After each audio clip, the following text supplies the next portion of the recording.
राम राम दोस्तों, एक बार फिर आपका स्वागत है कृष्णा क्लासेस के ऑनलाइन प्लेटफॉर्म पर। हमारी जो daily current affair Haryana GK की जो क्लास चलती है उसमें आपका एक बार फिर स्वागत है। तो बच्चों, अपने कॉपी पेन तैयार रखिए, अपने नोट साथ साथ में बनाते रहिए, बार बार उन्हें पढ़ते रहिए और पूरे जोश के साथ, पूरे उत्साह के साथ जुटे रहिए। सफलता आपके कदम चूमेगी। तो बच्चों, हम स्टार्ट करते हैं आज की हमारी क्लास। देखिए पहला क्वेश्चन। तो बच्चों, पहला क्वेश्चन यह है हमारा कि हिमाचल के बद्दी की तर्ज पर हरियाणा के किस जिले में बल्क ड्रग पार्क बनाने की योजना है। बच्चों, जैसे आप जानते हो, हिमाचल का जो बद्दी है, जो एशिया का सबसे बड़ा फार्मास्यूटिकल हब माना जाता है, उसकी तर्ज पे हरियाणा के किस जिले में बल्क ड्रग पार्क जो है वो बनाने की सरकार की योजना है बच्चों। ठीक है, तो बच्चों ऑप्शन में आपका है हिसार, पानीपत, करनाल और पंचकुला। तो बच्चों, सबसे पहले अगर हम बात करें हिसार की, हिसार हरियाणा के उन 7 जिलों में से एक है जो गठन के समय गठित किए गए थे। उस समय यह सबसे बड़ा जिला था हरियाणा का और वर्तमान में इसका क्षेत्रफल 3983 वर्ग किलोमीटर है। अगर हम बात करें पानीपत की, बच्चों पानीपत का जो गठन किया गया था 1 नवंबर 1989 को, करनाल में से 2 तहसील अलग निकाल के असंध और पानीपत को निकालकर पानीपत का गठन किया गया। फिर 24 जुलाई 1991 में दोबारा करनाल में मिला दिया गया और फिर 1 जनवरी 1992 में जो है करनाल का दोबारा गठन हुआ। तो यह क्वेश्चन भी एचएससी ने पूछा बच्चों, किस जिले का जो 2 बार गठन हुआ, तो पानीपत का गठन 2 बार हुआ। ठीक है, तो अगर हम बात करें बच्चों, पानीपत का जो क्षेत्रफल है वह 1268 वर्ग किलोमीटर, 1268 वर्ग किलोमीटर जो है पानीपत का क्षेत्रफल है। बच्चों करनाल करण नगरी जो है वो 19 7 जिलों में से एक है जो गठन के समय गठित हुए थे। वर्तमान में करनाल का जो क्षेत्रफल है बच्चों 2520 वर्ग किलोमीटर है। और पंचकुला आप जानते हो बच्चों, दूसरा सबसे छोटा जिला है, 898 वर्ग किलोमीटर इसका क्षेत्रफल है। 15 अगस्त 1995 को इसका गठन हुआ था। ठीक है, तो बच्चों पानीपत को हमने अभी पढ़ा था, हाल ही में हमारे हरियाणा सरकार ने दवाई हब, मेडिसिन हब बनाने का निर्णय लिया है। किसको? पानीपत को। ठीक है, और अब आप क्वेश्चन आपके सामने है, हिमाचल के बद्दी की तर्ज पर हरियाणा के किस जिले में बल्क ड्रग पार्क बनाने की योजना है। तो बच्चों ये है आपके मैग्नेट सिटी, आपके स्टील सिटी हिसार में। लगभग 2000 एकड़ में यह पार्क बनाने की जो है सरकार की योजना है बच्चों। और ये किसने बताया इस योजना के बारे में? हमारे जो उप मुख्यमंत्री हैं श्री दुष्यंत चौटाला ने, उन्होंने इस बात की जो है वो घोषणा की है कि सरकार की योजना है हिसार जिले में जो है वो 2000 एकड़ में बल्क ड्रग पार्क जो है वो हिमाचल के बद्दी की तर्ज पे बनाने की सरकार की क्या है? योजना है। और इसके लिए केंद्र सरकार को जो है वो लिख भी दिया है। हिमाचल के बद्दी को एशिया का सबसे बड़ा फार्मास्यूटिकल हब माना जाता है। तो इसी प्रकार अगर ये योजना सफल हो जाती है तो हरियाणा का सबसे बड़ा जो फार्मास्यूटिकल हब हो जाएगा वो क्या हो जाएगा? हिसार। तो बद्दी की तर्ज पर हिसार में फार्मा इंडस्ट्री विकसित करने की योजना है बच्चों। 2000 एकड़ में बल्क ड्रग पार्क बनाने का प्रस्ताव तैयार किया प्रदेश सरकार ने और केंद्र को यह प्रस्ताव भेज दिया है। और हिसार में बल्क ड्रग पार्क बनाने का प्रस्ताव केंद्र सरकार को भेज दिया। इस प्रपोजल में केंद्र को भेजा है, क्या कहा है कि हिसार में इंटीग्रेटेड एविएशन हब बनाने की तैयारी चल रही है। यह भी ध्यान रखना बच्चों, हिसार जो है इंटीग्रेटेड एविएशन हब जो है, आप जानते हो कार्गो एयरपोर्ट जो है यहां बनाया जा रहा है। जो एयरपोर्ट हिसार में जो बनाया जा रहा है, अगर वो योजना सही ढंग से सिरे चढ़ती है पूरी तरह, तो वो सबसे बड़ा हमारा जो हवाई अड्डा हो जाएगा। तो कार्गो एयरपोर्ट भी हुआ जहां विदेशों से दूसरे जो जहाज है वो यहां मरम्मत के लिए आएंगी। तो इसको हिसार को पहले से ही इंटीग्रेटेड एविएशन हब बनाने की तैयारी चल रही है। ऐसे में यहां बल्क ड्रग पार्क जो विकसित करने की संभावना पूरी पूरी है। तो इसलिए केंद्र सरकार को प्रपोजल जो है सरकार ने भेज दिया है। अगला क्वेश्चन देखिए। तो बच्चों ये है श्री दुष्यंत चौटाला। इसके अलावा दुष्यंत चौटाला ने जो है ना दक्षिण हरियाणा विद्युत वितरण निगम जो है बिजली के लोड के बारे में भी उनसे जानकारी ली कि कितना बिजली का लोड है और अपनी क्षमता को बढ़ाएं, ऐसा उन्होंने कहा। क्योंकि ये प्रोजेक्ट अगर मंजूर हो जाता है तो कई फार्मास्यूटिकल कंपनियां हिसार में अपना प्लांट लगा सकती हैं। साथ ही पानी सप्लाई में भी चर्चा की गई ताकि जब प्रोजेक्ट मंजूरी हो तो कोई किसी प्रकार की दिक्कत ना हो। यानी कि हमारी हरियाणा सरकार ने पूरी तैयारी कर ली है ताकि यह योजना जो है सिरे चढ़ जाए। तो अगला क्वेश्चन पे चलते हैं बच्चों। निम्न में से किस जिले में लेबर बोर्ड मुख्यालय बनाया जाएगा? किस जिले में लेबर बोर्ड मुख्यालय जो है वो वर्तमान में अभी घोषणा हुई है लेबर बोर्ड मुख्यालय बनाने की, तो किस जिले में हुई है? बच्चों ए ऑप्शन आपका हिसार है, अभी पढ़ा था 3983 वर्ग किलोमीटर इसका क्षेत्रफल है बच्चों। बी जींद है, 2702 वर्ग किलोमीटर इसका क्षेत्रफल है। यह भी उन 7 जिलों में से एक है जो गठन के समय गठित हुए थे और सबसे छोटा जिला था उस टाइम ये। और बच्चों उस टाइम से अब तक की बात करें तो ये जिला लगभग अपरिवर्तित है। ठीक है।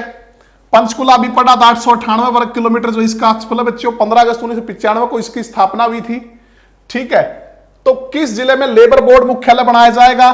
तो हमारा जो मिल्क सिटी है, जो हरियाणा की दूध नगरी कहलाती है, जो हार्ट ऑफ हरियाणा, हरियाणा का दिल जो कहलाता है, हरियाणा का दिल कह लो, हरियाणा का हृदय कह लो। ठीक है। जिसको हरियाणा के सर्वाधिक जिले स्पर्श करते हैं, सर्वाधिक सीमाएं जो है किस जिले से, हरियाणा के किस जिले से सर्वाधिक जिलों की सीमाएं वो टच करती हैं, स्पर्श करती हैं? तो जींद बच्चों। 7 जिले जो है हरियाणा के वो जींद जिले से सीमा बनाते हैं। जयंतीपुरी इसका पुराना नाम था जींद का। ठीक है। भूतेश्वर मंदिर जो है, रानी का तालाब जो है, इनके लिए जींद जो है बच्चों प्रसिद्ध है। इसके अलावा मुर्रा भैंस के लिए भी जींद जो है बच्चों प्रसिद्ध है। तो लेबर बोर्ड मुख्यालय जींद में बनाया जाएगा। यह घोषणा किसने की है बच्चों? यह घोषणा हमारे जो श्रम एवं रोजगार मंत्री हैं, तो श्रम एवं रोजगार मंत्री हमारे कौन है? श्री दुष्यंत चौटाला, जो हमारे उप मुख्यमंत्री भी हैं। वर्तमान में हरियाणा के उप मुख्यमंत्री का पद उन्हीं के पास है और हमारे हरियाणा के 6ठे उप मुख्यमंत्री हैं और सबसे युवा उप मुख्यमंत्री हैं। तो बच्चों राजस्व आपदा प्रबंधन इन्हीं के पास है, आबकारी एवं कराधान भी इन्हीं के पास है, पुनर्वास भी इन्हीं के पास है, चकबंदी भी इन्हीं के पास है, विकास पंचायत एवं विकास मंत्रालय भी इन्हीं के पास है, श्रम एवं रोजगार भी इन्हीं के पास है। हमारे उद्योग एवं वाणिज्य मंत्री भी कौन है? श्री दुष्यंत चौटाला। और जो नागरिक उड्डयन मंत्री हमारे वो भी कौन है? श्री दुष्यंत चौटाला हैं। तो उन्होंने बच्चों ये घोषणा की है कि जींद में बनेगा लेबर बोर्ड मुख्यालय। जींद जिले में लेबर बोर्ड का मुख्यालय स्थापित करवाया जाएगा। श्रम बोर्ड का मुख्यालय स्थापित होने से इस क्षेत्र का काफी विकास होगा बच्चों। लोगों को अपने कार्य करवाने के लिए जिले से बाहर जाने की आवश्यकता नहीं रहेगी। तो अगला क्वेश्चन ये बच्चों, हाल ही में हमारे माननीय मुख्यमंत्री श्री मनोहर लाल ने किन के लिए जेजे व पॉक्सो एक्ट के वीडियो मॉड्यूल लॉन्च किए हैं?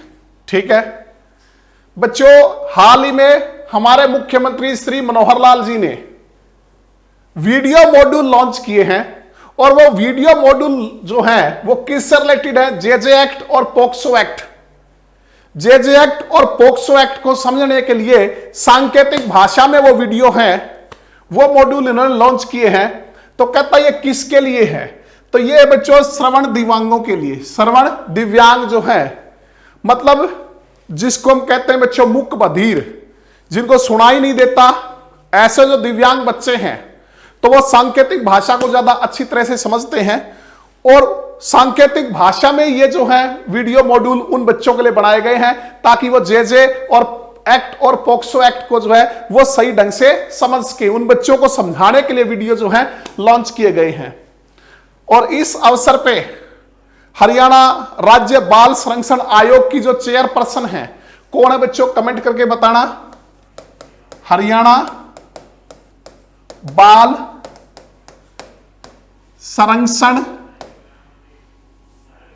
आयोग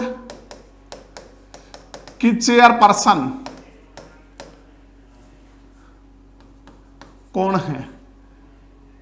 वो है ज्योति बेंदा, वो मौजूद थी।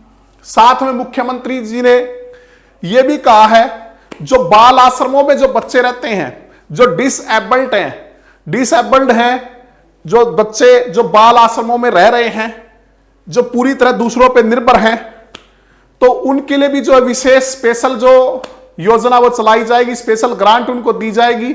इसके अलावा उनके लिए जो पढ़ाई का प्रबंध भी जो सरकार करेगी, जो पूरी तरह से डिसेबल्ड जो बच्चे हैं, जो दूसरों पर पूरी तरह निर्भर हैं, जो बाल आश्रम में रह रहे हैं, तो उनके लिए विशेष योजना लेकर आएगी, विशेष उनके लिए जो है ग्रांट का प्रावधान करेगी और उनके पढ़ाई की व्यवस्था भी जो है सरकार करेगी। ऐसा भी हमारे माननीय मुख्यमंत्री श्री मनोहर लाल जी ने इस अवसर पे कहा है।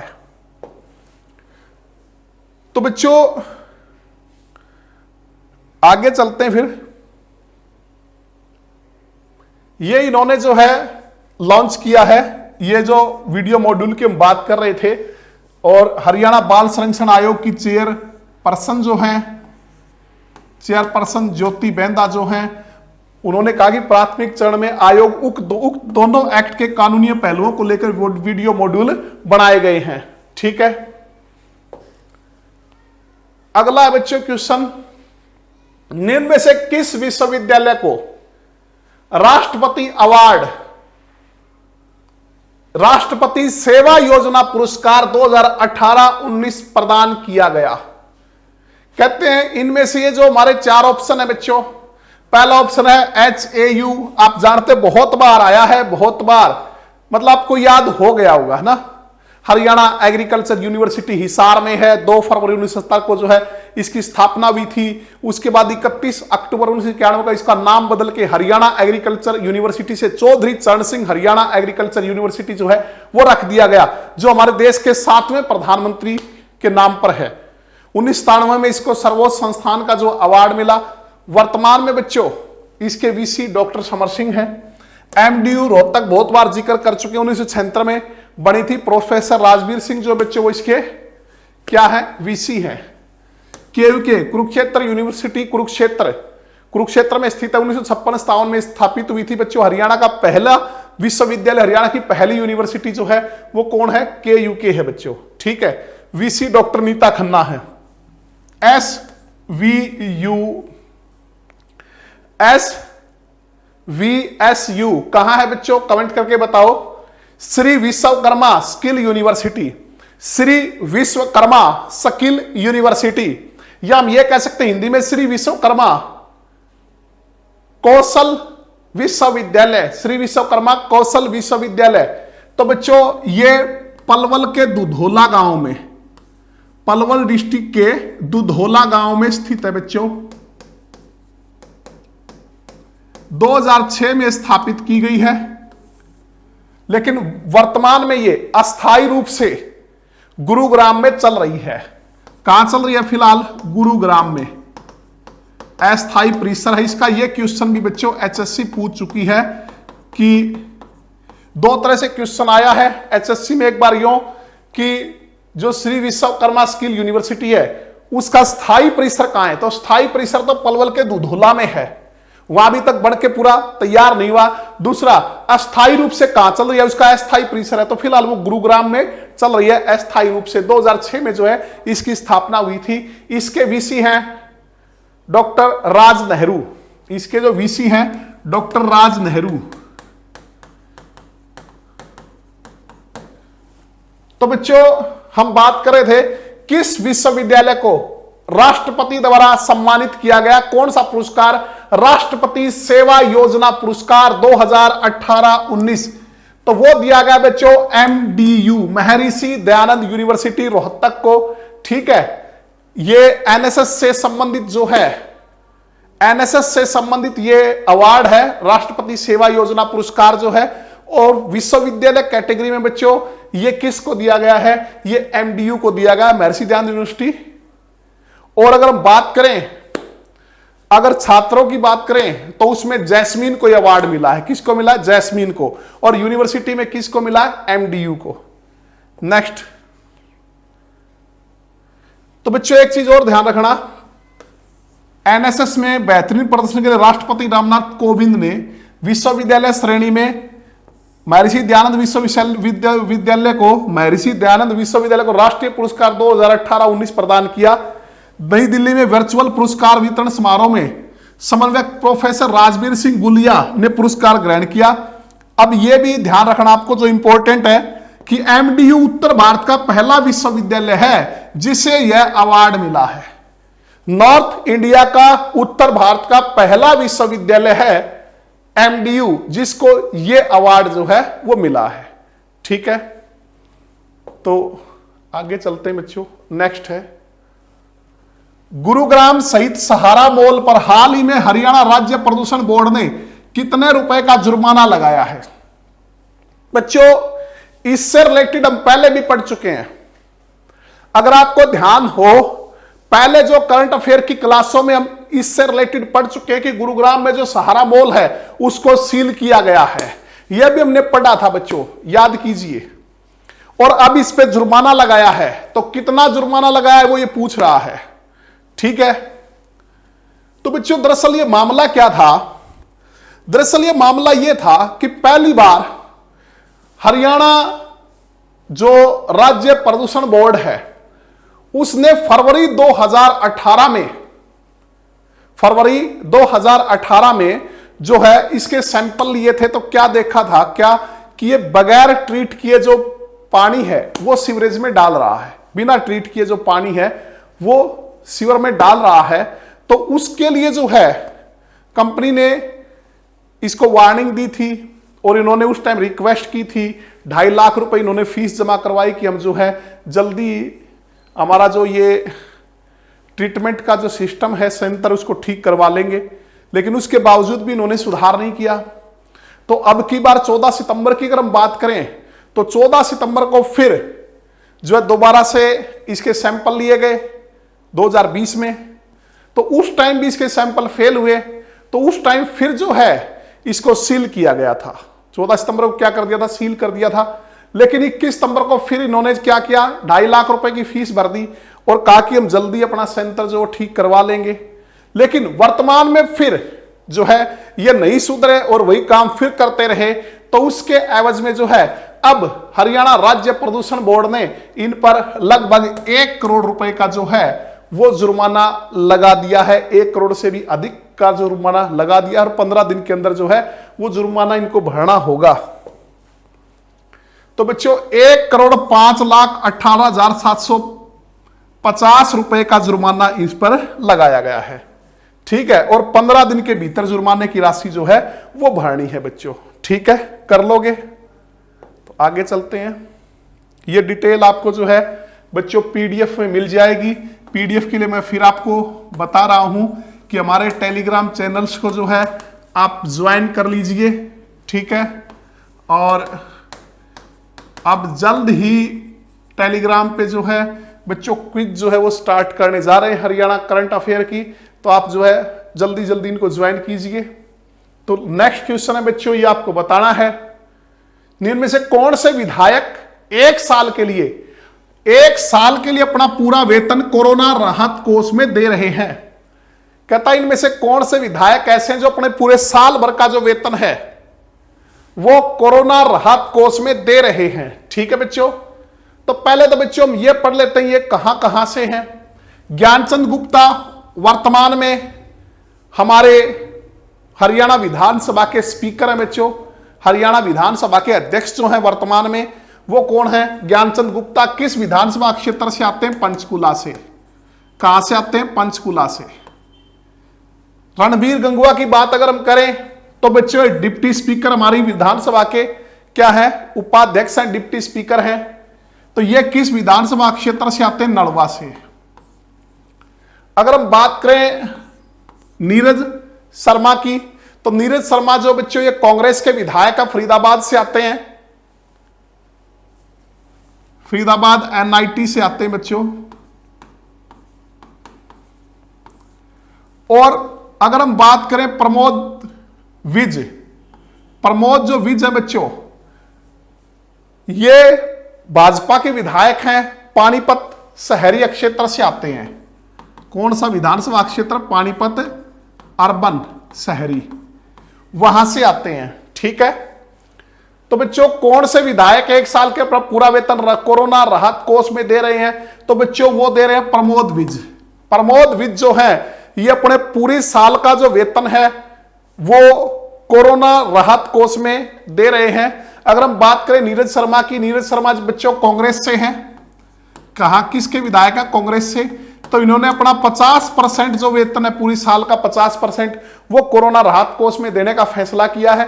और बाकी जो विधायक है बच्चों वो अपना 30% जो है वेतन, पूरे साल का वेतन का 30% जो है वो कहां देंगे? कोरोना राहत कोष में देंगे। और ज्ञानचंद गुप्ता, रणवीर गंगवा जो है इन्होंने अपना जो मार्च महीने का पूरा वेतन था वो कोरोना राहत कोष में जो है दिया था। पानीपत शहर के भाजपा विधायक प्रमोद विज जो हैं एक साल के लिए अपना पूरा वेतन कोरोना राहत कोष में दे रहे हैं। और फरीदाबाद एनआईटी से कांग्रेस विधायक नीरज शर्मा 50%। ये फरीदाबाद जो अगर हम बात करें, अभी बात करें थे एनआईटी जो विधानसभा क्षेत्र है बच्चों वहां से है ये। बाकी विधायक जो 30% जो अपना वेतन वो देंगे। तो बच्चों ये है रणवीर गंगवा जो डिप्टी स्पीकर हैं, ज्ञानचंद गुप्ता जो हमारी विधानसभा के जो स्पीकर हैं, और प्रमोद विज जो हैं जो पानीपत शहरी क्षेत्र से जो भाजपा के विधायक हैं। ठीक है, कर लोगे? तो बच्चों आगे चलते हैं। नेक्स्ट देखिए, ताऊ देवीलाल संग्रहालय जो है हरियाणा के किस जिले में स्थित है? बच्चों ताऊ देवीलाल संग्रहालय हरियाणा के किस जिले में स्थित है? तो बच्चों यह स्थित है सिरसा में। कहां पे? सिरसा में। सिरसा में जो चौधरी देवीलाल विद्यापीठ है, चौधरी देवीलाल विद्यापीठ में अगर हम बात करें 25 सितंबर 2012 को, 25 सितंबर 2012 को बच्चों ये संग्रहालय जो स्थापित किया गया था, ताऊ देवीलाल से संबंधित संग्रहालय है, उनसे जो रिलेटेड चीजें वो उसमें रखी गई हैं। ठीक है, और बच्चों कब जन्म हुआ था ताऊ देवीलाल का, या हम ये कहें हरियाणा के किंग मेकर, या हरियाणा निर्माण में जिनका बहुत बड़ा योगदान था हरियाणा को बनवाने में। ठीक है, 1952 में पहली बार विधायक बने थे संयुक्त पंजाब में, भारत के उप प्रधानमंत्री भी रहे, हरियाणा के मुख्यमंत्री भी रहे बच्चों। ठीक है, केंद्र में कृषि मंत्री भी रहे बच्चों। तो देश जिन्हें ताऊ के नाम से जानता था। तो पंचकुला में बच्चों इनके नाम से स्टेडियम है, ताऊ देवीलाल स्टेडियम जो बच्चों कहां से है? पंचकुला में। गुरुग्राम में भी जो है बच्चों ताऊ देवीलाल के नाम से स्टेडियम है। अगर हम बात करें हिसार की, तो हिसार में ताऊ देवीलाल के नाम से टाउन पार्क जो है बच्चों बड़ा प्रसिद्ध पार्क है, टाउन पार्क चौधरी देवीलाल जो टाउन पार्क है वो कहां है? हिसार में। हिसार का एक्सप्लोर हमने पढ़ा था 3983 वर्ग किलोमीटर है बच्चों। सिरसा, सिरसा जो वर्तमान में हमारा सबसे बड़ा जिला बच्चों, क्षेत्रफल के हिसाब से सबसे बड़ा सिरसा और जनसंख्या के हिसाब से सबसे बड़ा फरीदाबाद। ठीक है, तो बच्चों इसका एक्सप्लोर 4277 वर्ग किलोमीटर है, 4277 वर्ग किलोमीटर है। गुरुग्राम का भी आप जानते हो बच्चों 1253 है, पहले भी हम पढ़ चुके हैं पिछली वीडियो में भी 1253। और पंचकुला दूसरा सबसे छोटा जिला किसके हिसाब से? क्षेत्रफल के हिसाब से 898। तो बच्चों ताऊ देवीलाल का जन्म कब हुआ था मैंने आपसे पूछा था। तो ताऊ देवीलाल का जन्म हुआ था 25 सितंबर 1914 को। ठीक है, और उनकी जो मृत्यु है वो कब हुई थी बच्चों? 6 अप्रैल 2001 को। और इनकी जो समाधि है वो संघर्ष घाट पे बनी हुई है। दिल्ली में कहां है? संघर्ष घाट पर। पूरी उम्र जो है बच्चों इन्होंने कांग्रेस, पूरी उम्र जो है इन्होंने किसानों और श्रमिकों के लिए जो है संघर्ष किया। किसानों के मसीहा जो हैं, गरीबों के मसीहा कहलाए। इनके अलावा बच्चों इनका एक प्रसिद्ध जो कथन है वो बहुत प्रचलित है, वो भी आपको ध्यान रखना है कि लोक राज लोक लाज से चलता है। लोक राज लोक लाज से चलता है। लोक राज लोक लाज से चलता है। लोक राज लोक लाज से चलता है। ठीक है, कर लोगे। चौधरी देवीलाल विद्यापीठ में बच्चों ताऊ देवीलाल की याद में 25 सितंबर 2012 में ताऊ संग्रहालय बनाया गया था। तो पूर्व प्रधानमंत्री चौधरी देवीलाल के जूते, घड़ी, परिधान, हुक्का, चश्मा, बैलगाड़ी, कुर्सी जैसी उनकी यादों से संबंधित वस्तुओं को जो इसमें रखा गया बच्चों। यह है चौधरी देवीलाल जो है, ये बच्चों जो हम बात कर रहे थे चौधरी देवीलाल की, उनका जो संग्रहालय की हम बात कर रहे थे बच्चों, तो संग्रहालय में नई तकनीक और आधुनिक उपकरणों के जरिए मनोरंजन के साथ साथ ताऊ देवीलाल से संबंधित, उनसे जो संबंधित हैं अनेक जानकारियां जीवन अंदाज में दिखाई गई हैं। चौधरी देवीलाल के राजनीतिक संघर्ष, उनकी रैली, किसान व आम हित के लिए किए गए फैसलों के बारे में ऑडियो वीडियो स्क्रीन से दिखाया जाता है। तो बच्चों ये उनसे जुड़ी हुई जो वस्तुएं हैं जो संग्रहालय में रखी गई है। ठीक है, तो ये कहां है बच्चों? सिरसा के चौधरी देवीलाल जो विद्यापीठ है उसमें ताऊ संग्रहालय बनाया गया है। अगला क्वेश्चन है बच्चों हमारा ये, वर्तमान में हरियाणा में कितने ऐसे अधिनियम हैं जो पंजाब के नाम से चल रहे हैं? बच्चों ये तो आप जानते ही हो कि 1 नवंबर 1966 को हरियाणा पंजाब से अलग हुआ था। उससे पहले पंजाब का एक भाग था। ठीक है, तो पंजाब का एक भाग होता था। तो जब 1 नवंबर 1966 को अलग हुआ तो जो पंजाब में जो अधिनियम लागू थे वही हरियाणा में लागू हुए थे। और फिर उस टाइम यह तय किया गया था कि आने वाले 2 सालों तक, 2 सालों के अंदर जो है इन अधिनियमों में हरियाणा अपने हिसाब से जो है वो बदलाव कर लेगा। लेकिन बच्चों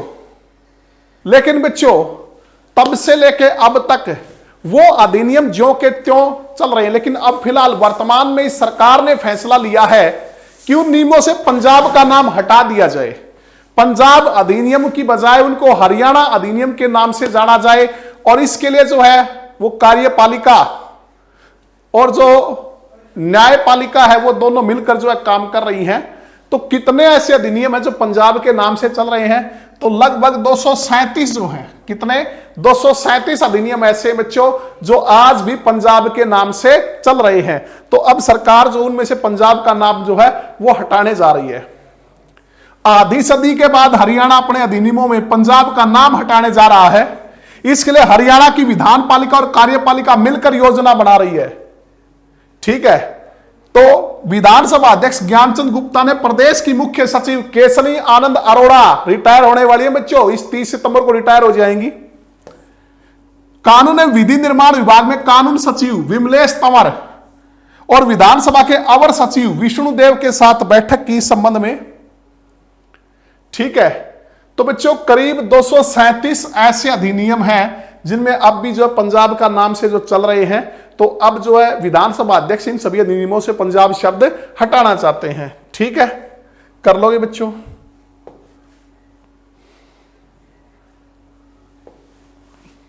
तो अगला क्वेश्चन है बच्चों, शहर और गांव की सरकार की आर्थिक स्थिति मजबूत करने के लिए राज्य सरकार ने किस कमीशन का गठन किया है? बच्चों जो शहर और गांव की सरकार है, गांव की सरकार का मतलब जैसे ग्राम पंचायत है बच्चों, पंचायत समिति है, या अगर हम बात करें जिला परिषद है, ये जो शहर और गांव की सरकारें हैं इनकी आर्थिक स्थिति मजबूत करने के लिए राज्य सरकार ने किस कमीशन का गठन किया है? ठीक है, वो कमीशन जो बच्चों क्या करेगा, इनकी आमदनी वगैरह या इनके कितने खर्चे हैं उनका पूरा हिसाब किताब रखेगा, और नए नए आमदनी के जो साधन हैं वे कहां से जो आमदनी है, आय के साधन क्रिएट हो सकते हैं, ऐसी सारी जानकारियां जो है वो इन गांव और शहर की सरकारों को देगा। ठीक है, तो किस नाम से कमीशन जो है वो सरकार ने गठित किया है बच्चों? तो ये किया है 6 स्टेट फाइनेंस कमीशन के नाम से। किस नाम से? 6 स्टेट फाइनेंस कमीशन जो है, इस नाम से हरियाणा सरकार ने कमीशन गठित किया है, जो शहर और गांव की सरकार की आर्थिक स्थिति मजबूत करेगा। ठीक है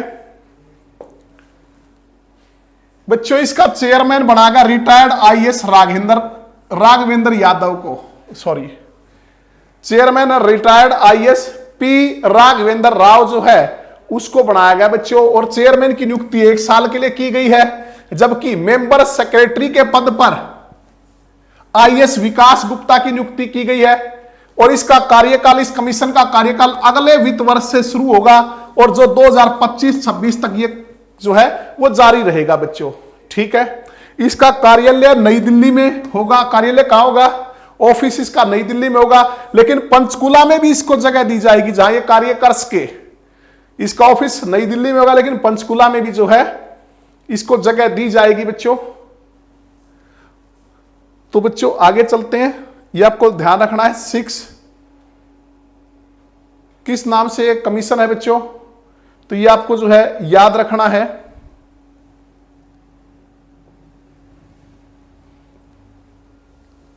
ये आपको बच्चों कमेंट करके बताना है क्वेश्चन। राष्ट्रीय सेवा योजना दिवस पर राष्ट्रीय एनएसएस पुरस्कार से सम्मानित जैस्मिन किस विश्वविद्यालय की छात्रा हैं? राष्ट्रीय एनएसएस पुरस्कार से सम्मानित क्या नाम है? जैस्मिन। पहले इस वीडियो में मैंने इनका जिक्र भी किया था कि अगर हम बात करें विद्यार्थी श्रेणी में जो है ये पुरस्कार किसको मिला? जैस्मिन को। तो ये जैस्मिन किस विश्वविद्यालय की छात्रा हैं? तो बच्चों विश्वविद्यालय के बारे में तो आप सारे पढ़ ही चुके। कुरुक्षेत्र में, केयूके, एमडीयू रोहतक में है, एचयू जो है वो कहां है? हिसार में है। तो बच्चों अभी हमने पीछे वीडियो में पढ़ा था कि विश्वविद्यालय श्रेणी में जो है यह पुरस्कार विश्वविद्यालय श्रेणी में किसको मिला? एमडीयू को। और यह उत्तर भारत की पहली यूनिवर्सिटी है जिसको यह पुरस्कार मिला है। और जो अगर हम बात करें जो स्टूडेंट कैटेगरी की, तो उसमें जैस्मिन को मिला है। तो जैस्मिन जो किस विश्वविद्यालय की छात्रा है? तो ये बच्चों केयूके की। कहां की है? कुरुक्षेत्र यूनिवर्सिटी, कुरुक्षेत्र की है, जो है अंग्रेजी विभाग की छात्रा है। जैस्मिन को वर्ष 2018-19 के लिए जो है इस पुरस्कार से सम्मानित किया गया है राष्ट्रपति द्वारा। किसने? राष्ट्रपति रामनाथ कोविंद द्वारा ये गुरुवार को ये पुरस्कार दिया गया बच्चों। ये बच्चों यूनिवर्सिटी आप जानते हो, इसके बारे में हम पहले पढ़ चुके हैं वीडियो में। तो बच्चों ये थी आज की हमारी क्लास। उम्मीद करते हैं आपको पसंद आई। इसको ज्यादा से ज्यादा लाइक कीजिए, शेयर कीजिए, कमेंट कीजिए, और अपनी तैयारी पूरी रखिए। घर पे रहिए, सुरक्षित रहिए, कोरोना से बच के रहिए बच्चों। अभी कोरोना का पीक चल रहा है, अभी हमने जो है इससे पार नहीं पाई, अभी लड़ाई बहुत लंबी है। इसलिए अपना जो पूरा ध्यान रखिए बच्चों। मास्क का प्रयोग कीजिए, भीड़ वाले जगह से जाने से बचिए, और घर पे रह के अपनी आगामी परीक्षाओं के लिए तैयारियां कीजिए, क्योंकि परीक्षा तो बच्चों होनी है। और शायद अब अक्टूबर-नवंबर से जो है वो थोड़ी सी जो परीक्षाओं की जो चाल बढ़नी शुरू हो जाएगी। तो पहले से ही अगर हम तैयारी कर लेंगे तो जो भीड़ जब चलेगी उससे हम अलग हट जाएंगे।